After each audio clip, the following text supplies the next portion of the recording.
Hello and welcome to another episode of Trash to Track. Now, in this episode we're going to be looking at this Heljan Class 14 Teddy Bear Diesel. And I got this. This came from the same stable as that LMS Coronation that we did a few weeks ago. So yes, it is covered in dust and fluff. It is absolutely everywhere. The model is manky as hell. There's fluff all around the axles. And I'm not even sure if this works, but I like the 14s and I like a challenge. So I'm going to try and get this going again. And you can see there just how much fluff is already coming off it. Now on the subject of Class 14s, if you like these locos like I do, I'm just going to give you a quick look at these two books. I can't recommend these highly enough. No association, just happy to have these in my collection. These books, this one here goes about each individual class member in its BR career, and arguably the more interesting book is this one, Their Life in Industry, which charts the 14s when they left British Rail Service and went to various coke plants, coaling plants, steelworks, and even the ones that went abroad to Spain and Italy. Very, very good books. They are quite expensive, although I've had mine several years, but if you're interested in Class 14s, I cannot recommend these two books highly enough. And I did reference them while doing this model. So putting the model on the track, giving it a test, there is absolutely no sign of life whatsoever. You can see the model's trying to move. The LEDs are flashing in the front there, but the model's showing no signs of life. Which, let's be honest, knowing how much dust is probably in this thing is not a surprise. So I'm going to strip it all down, and there's a lot of slop in this wheel, so we're going to sort all this out. I have got some replacement steps that were missing. I got those from Gauge Master, so they've turned up. Now, to dismantle a Class 14, you gently prise the cab sides out, and the cab lifts up. And the horn grills, those things there, do not lose these. These are the horn covers, but they actually conceal two screws. Now, you also have to gently pull out the cab bulkhead detail, and I've never been able to do this without snapping at least one lug. And when the screws are removed, you see this end is for the speaker, and the motor and PCB is under this end. So it is fairly easy to work on, although they never go back together right, these things. Then they tend to always be a gap. But I open this up, and then the dust on this is incredible, and it's even gone through that fan grill, and the dust is all on the electronics there. So I'm going to need to clean this up thoroughly, but there's your DCC interface. I mean, look at that dust. It's just, yeah. Anyway, flipping it up on its underside. To undo the base keeper plate, it's clipped in place. Now, the easiest way I find of doing it is inserting a small blade and just twisting it gently. And that unclips the base plate, which can lift off. And there's a lot of dust and old grease in there. And the wheel sets can also lift off. And they come out as one complete unit. And there's the pickups. Now, this model is going to prove difficult for me to work on, and I will explain why later on. There's loads of dust and hair around this, but there's absolutely no lubrication there whatsoever. It is bone dry. So we're going to sort that out. Now, the first thing I'm going to do is remove all these dust bunnies. Look at that, look. These are all around the pickups. No wonder it wasn't working. I think the pickups were being physically held off the wheels. So it probably wasn't actually picking any power up at all. I mean, why would you let this and that Coronation? Why let your trains get like that? So I'm going to clean the pickups initially with a cotton bud and meths, but then I do later on use some Brasso because, like I said, these pickups are going to cause me no end of issues. And I'm just cleaning the chassis frames and everything here, just removing all the dust and detritus. And then I flip the model over and give that a thorough dusting as well. You can probably hear the birdsong in the background. They're going for it today. I'm sat outside because it's so nice. It was really quiet when I started this. Now the birds have all come out. But anyway, so I've dusted all that over. Now I'm going to turn my attention to the wheel sets. Now these are a complete unit. Now the thing is, there's so much dust and fluff wrapped around these. I've got no choice but to take the crank pins out and take the side rods off, I think. Now, it's not easy to do. Now, I use a pair of side snips and very, very gently pull, and it pulls the crank pin out. You don't want to put any pressure on them because you will end up cutting through the crank pin. You literally just want them hooked underneath and then just pull it off. And this was the only way to get that build-up of fluff out from all these crank pins. And look, there's the bit there, look at that. All around that crank pin. It's just absolutely horrific. I mean, it's just baffling. But you can see now I've stripped everything down. And I now dust the wheels. There's a lot of dust in the spokes. And I even take the crank pins off the counterbalance weights because of the dust. And even around the worm gear on the axle. Look, that is just... Do not run your models on carpets. I don't care what anybody says. It's just not worth it. So everything's now stripped down and in bit form. And we're going to start by reassembling the model. Now there's the crankshaft and the counterweights. And that is the amount of fluff I got off those, which is why I took the pins out of those.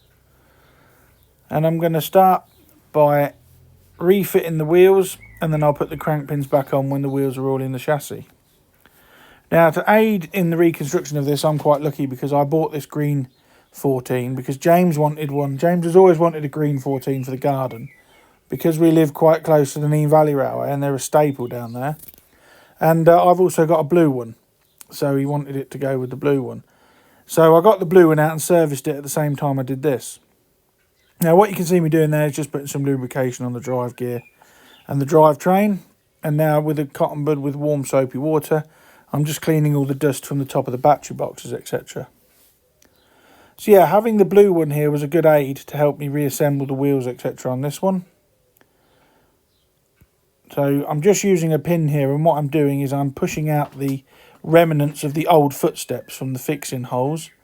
They just fall away, look, and that will leave the holes vacant for the new steps to be put onto when I come to fit those later. So turning the model back onto its top again, I've put the wheels in the correct place and the crankshafts, and everything's been lubricated. The disappointing thing about this model is there's no proper bearings on it, sorry, should I say. They just sit in the plastic inserts, but I do put a tiny amount of oil on them because they do spin round in that plastic. It just helps it go round a little bit easier. So I'm going to clean the base keeper plate as well, get all that old solidified grease off the bottom and all the dust and fluff that's on it as well. Now, at this point, I'm thinking this rebuild's going really well, but this model will come back and bite me in a moment. The one thing I will say, if you do work on a 14, it is worth taking both bonnets off, because if you don't, you can loosen the lifting eyes, and they are tiny, and if they fall out, you could lose them. Several fell out during the course of this rebuild, and I managed to find them all and super glue them back in, but I just didn't want to lose any because you'd end up with a hole in one of the bonnets. So now the wheels and the base keeper's in place, I'm going to put the side rods back on. Now these are obviously, as you saw before, just put them on, make sure you get them correct. And I used my blue one as a reference. If you don't have another one, obviously you could take photographs before you disassemble. And there the side rods, etc. are all back in place and totally defluffed and thoroughly cleaned. This is the blue model, and I was a bit concerned when I took this off because there's some corrosion to the metal there, and I thought this had started to get Mazak rot. But apparently I asked online and it's not Mazak rot at all. It is some sort of corrosion that appears when it's damp, but this model hasn't been damp, so I'm not sure what it is. But this is the green one's chassis now, and if you remember before, it wouldn't run at all. And now that I've thoroughly cleaned it, the chassis is running up and down lovely. So it's time to put the bonnets and the cab back on. And here we go. You start with the small end bonnet. It goes in, put the front in, and then it just clips down. And then the retaining screw is put back through the top. Do be careful when you put the bonnets on, because the indicator panels can be caught, and if you do catch them, you'll knock the indication and the head code bits of paper. You can knock them out of alignment, as I did with this one when I refit it. Now you will need a very small chip for this. I did try a Hornby chip, but that wasn't powerful enough. It didn't let the model go very fast, so I changed it for a TCS M1 decoder. This Hornby chip here, I'm just wrapping in some tape because it goes in on the die-cast chassis, and if you don't insulate it, you could end up blowing it by causing a short. As I said, this wasn't the decoder I ended up using. Although weirdly, my blue one has a Hornby decoder and that runs fine, but this green one didn't run very well with a Hornby decoder. But using the TCS decoder, the same method, it was self-insulated, but the black tack just holds it in there. And then you have to shoehorn all the wiring, making sure it's all on the top there out of the way. There isn't a lot of room in these. I wouldn't want to sound fit one of these because there just isn't room for it. So I put some black insulation tape over the wires to hold them in place, just to make sure everything's nice and snug and tucked in and all the wires are in the wire runs. Because if the wires are not where they should be, you won't be able to get the bonnet back on.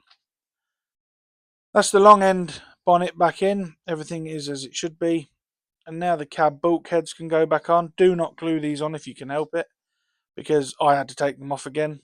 Because this model, although it ran with the battery, you'll see in a minute, it's deceiving. There is problems with this model, even though it is running. So the bulkheads go in, and then the cab goes in with the exhaust detail facing onto the longer bonnet. And as I said, that should clip down, but they never seem to go down properly. There's always a gap. No matter what you do, you cannot get rid of that gap, and everybody has said the same thing. It's a common thing with these 14s. So the horn covers go on and they push in and clip into place and hide the screw. And then it's a case of gluing the new steps on. I've cut them off their sprue, although disappointingly the the bottom step is not on there. Because on my blue one I had to check, the bottom step is a separate part. So when you buy this cab side steps from Gauge Master, they don't actually come with the bottom step. And I was just showing now I fixed them in place with a very small amount of Loctite. Now that they're in, I'm going to touch them up with some Rail Match satin black paint. You could paint the steps all black, but I opted to using those books. The steps were black and the treads were silver, so I did a black base coat and then did the silver treads afterwards. So you can see I'm just using a number 0 brush and just touching that all in. Now, as I said, when this came to testing this model in the garden, running it with my blue one, the green one was extremely intermittent and it would cut out at virtually any point, like just here. Boom, it would just stop dead. So I took it to pieces again. I was having a look and I'd found out that the centre wheel was picking up power, which was no problem, but the outer wheels, there was nothing at all. Absolutely nothing. So this model was 2-wheel pickup. And it's not a surprise really that it was such an intermediate runner if it was only picking up from those middle wheels. Any unevenness of track would cause problematic running. Now you can see there that I've put that upside down with the bonnet on. That's what I mean. Don't do that because it does make the lifting eyes fall out. One other modification that I'd forgot I'd done on my blue one is to put some spacer washers on the crankshaft, as you can see here, and it reduces the slop and improves the running. And that again is something I found on offline. So all it is, there's a couple of spacer washers there on that crank drive just to stop it slopping about too much. So I'm now testing all the pickups just to make sure it is, and it is definitely just the centre wheels that are picking up. So, and this took ages. This took absolutely ages to modify this and tinker with this to make this pick up from all 6 driving wheels. I fiddled with the brass, I cleaned the brass, I scraped some of the blackening off, polished them with Brasso. I kept bending them into different positions. Nothing seemed to work. Only the centre pickups were picking up electric. Even though when you test the model without any wheels in, each pickup was connected because it was providing power to the motor and the motor spun. As you can see there with the worm gear is turning. So that every pickup was working, it just wasn't transmitting any power from the wheels. So like I said, I spent ages on this and it was 2 or 3 hours and it was getting frustrating because my blue one in the background, that runs superb, picks up from all wheels. And I was using that as a bit of a reference to try and mimic what was going on with the green one. And it wasn't, it was very close to being cancelled. I was going to delete the footage and I thought, I'm not doing this anymore. But in the end, I persevered. I even got this dentist magnifying thing. Now, I've had this years and never used it, so I rigged it up just to have a look through to see if I could see the pickups were touching the wheel backs. And when you lift it up, they are not actually touching. What the pickups are doing, they are touching the plastic of the wheels. The back of the wheel has not been moulded correctly. So as I said, it took an eternity to do it. And here we are again. And now all 6 wheels were working. Now what I did was I took the wheels out again for about the 3rd time, and I scraped some of the plastic off the back of the wheels, but I didn't want to go too much because otherwise the tyres might fall off. And I actually ended up bending the pickups right up into the chassis, into the running board. The pickups were virtually sticking up off the top of the wheels. And I had a check on my blue one, and I'd done that to that one, and they are really high as well. So I did it to the green one, and then lo and behold, at long last, it's now picking up from all wheels. Now what I'll do is I'll get it in there and I lift it up, and it's picking up from that wheel, change ends, and it's picking up from the rear wheel. So after a good few hours, hopefully now this 14 is finally ready to go into service.